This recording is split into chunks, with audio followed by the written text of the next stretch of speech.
కారం యాడ్ చేయాలి గైస్. ఇందాకేమో 2 చెంచాలు కారం కలిదిప్పుకున్న దగ్గర చేసాం. ఇప్పుడు 2 చెంచాలు కారం వేసుకోవాలి గైస్. వేసుకొని బాగా కలదిప్పుకోవాలి.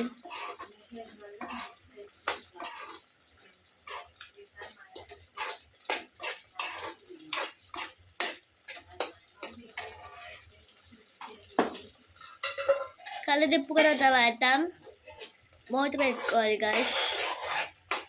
కలిదిప్పుకొని మామిడికాయ మునక్కాయ రొయ్యల కూర, మామిడికాయ మునక్కాయ రొయ్యల కూర, మామిడికాయ వేయాలి.